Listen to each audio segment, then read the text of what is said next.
It's time again. We're going to talk about those brilliant protectors. And what better protector to talk about than my favorite of them all? It's the Protector of Water. So this one has some excellent ideas, and it accomplishes stuff that I don't think any other set like this really did. So let's dive in and discuss what makes this set so great. And we'll also have a little chat about how you can use the pieces that come in this set in your own custom creations. Let's do it. Here we go, the Protector of Water. But his canon name is Kadova. And yes, I did say his. Despite the long history of water characters being exclusively female in the Bionicle G1 world, this character is actually male. So, okay, yeah, all the Protector sets, you know them for their stud shooters. Whether they're embedded in the torso, or they're mounted on the shoulder, or I don't know, they're just like a typical handheld blaster. But what I like so much about this is that the blaster is attached into a little watercraft. It's a kind of, jet propulsion vehicle, if you will. But it also doubles as a weapon, because it's got those minifigure spears on the end. So, yeah, this is sick.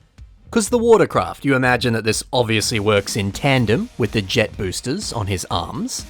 It also ties into the theme of water, since it is a bit of a watercraft, and it's a weapon. That's why I like this. Not only does it look pretty, but it just fits the character and their theming so well. Even as cool as, say, like Korgot's stud shooter is, because embedding it in the torso is rad. It doesn't necessarily fit her theme of Earth, but this fits the theme of water perfectly. Anytime a weapon can look cool and actually make sense within the world and the idea of the character, to me, that's some top tier stuff. I don't know, to me this one is the best. It fits in and it works on so many different levels. I think that's really freaking cool. And let's not forget about this color scheme. All those translucent highlights of blue and just that small little hint of azure on the face. I mean, that's the colors of water. I think it's a perfect color scheme. Oh yeah, and another shout out to those yellow booster engines on the back.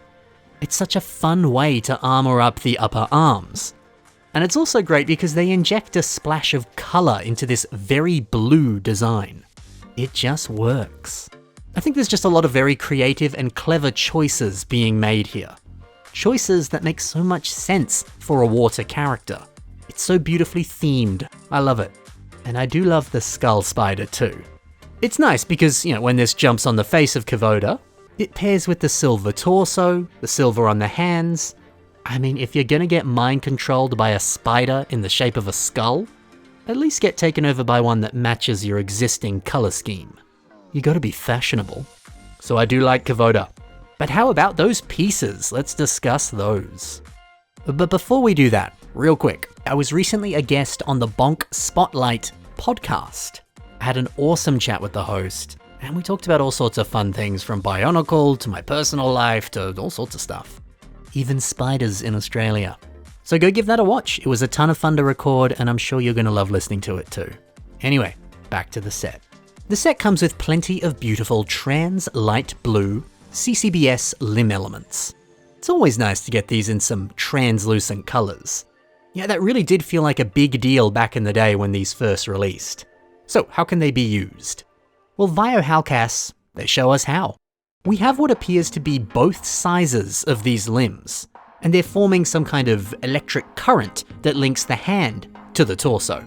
It's a very out there and different idea, but it is a truly sensational way to spice up your next creation.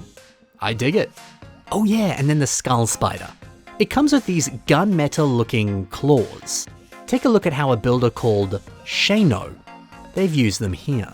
You string them together on the torso, and it starts to look like real fancy armor. I like that they do have that gentle curve upwards as they branch into the shoulders. It just feels so organic and so realistic. It's a brilliant design.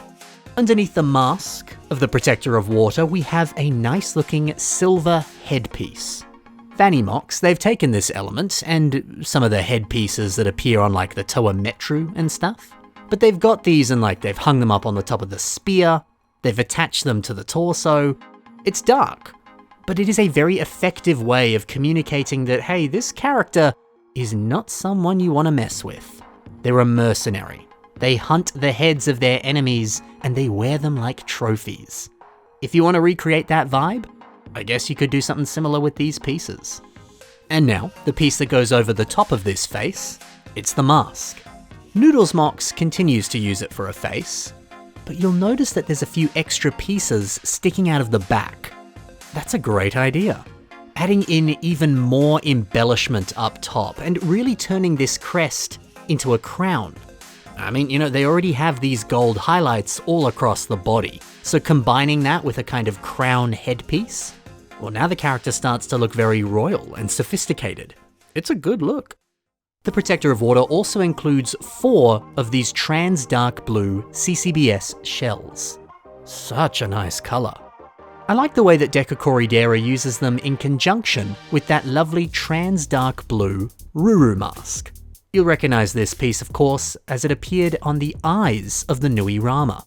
So when you partner it with these armor pieces, and even a few dark blue pieces as well, well, you get a sick looking rider. Perfect for this sick looking vehicle. I think it's worth merging some of your trans dark blue with your regular dark blue. It can create some very visually pleasing results. And finally, what about that skull spider mask? How can that be used? Well, Daniel the Pop, they've got one in the center of this creation. And see, it's clever, because take a closer look. We can see that they've made use of the multiple connection points on the edges of this piece. And now they branch out into different mechanical details, or, it branches off an eye. But you can still see some parts of that skull spider mask. So it's nice, it adds some texture, but it also rounds off the head. This is a great way to use that piece. So that's all the pieces we'll be discussing today. Now, let's head on down and chat all things revamps. Starting us off is Time Ball, and they've taken the idea of this set and reimagined it as if it was a different character from the past. Yet making an ancestor for an existing character, that's a great idea. I really love the way that she's rocking a large gunmetal blade piece on her back. I see this as some kind of aquatic fin, like a shark. And in some of these poses, she looks almost angelic with that sticking out the side. The staff is also pretty great. I like the fact that it's keeping that original boostercraft idea, at least in the rough shape of it with the spikes sticking out there. But now it's a little bit more like a trident. This just feels a little bit more personal to this specific character. Still, it is nice to see the similarities in the color and keeping that same spear motif. Oh, and I do like seeing those black curvy blades on the ends. The wavy shape of this, it's so appropriate for a water character. Tonally, this is such a good match. And props to these sensational poses that the character is in. Any well-posed MOC is gonna look so much better. I encourage you to always put as much effort and energy as you can into posing your MOCs when you photograph them. It can do so much. Now for a bit more of a radical revamp, this person is called the Cardus Dragon. And they've taken Kadova and turned them into a larger Toa. Now, we've actually got 2 different versions. One that adds a lot more yellow to the color scheme, and one that doesn't. But let's focus on the yellow one for now. See, I appreciate this. It really ties in the yellow turbine boosters on the back just that little bit more. And it also looks like he's wearing a life jacket or something. That's a nice touch. It's also a nice touch to add in some teal to the mix. I mean, look at that. Blue, dark blue, trans dark blue, azure, and now teal. That's not even all the colors. So many different shades of blue. That's such a great way to communicate the many different shades of blue that you see in real life water. You'd think that many colors would be a tad overwhelming, but no, it just looks magical. And then the other version, it removes that yellow and it just sticks with that all blue color scheme. And this is more proof about how magical that does look. And dang, look at those propulsion water effects coming out of the jets. Sure, this is a digital MOC. I mean, it still looks good as it does here, but can you imagine how nice this would look in person in real life? I mean, I would just love to see this in person. Yeah, can you imagine? Building a little stand for it, having those translucent pieces at the back, it would look so dynamic. I mean, any MOC looks good, but when you add in power effects and stuff like that, oh man, it's gonna get way better. It's very nice to see two, I guess, what-if style creations. What if the Protector of Water was actually a Toa? That's fun. So that there is Kadova. Such a fun little toy. Now, did you like the creations I showed off today? If you did, then it's worth taking a look at the links below. In the description, you'll find the social media to everyone's stuff waiting for you right there. Go give them a closer look and continue to get inspired. Thank you for watching, gang. Happy building, and bye for now.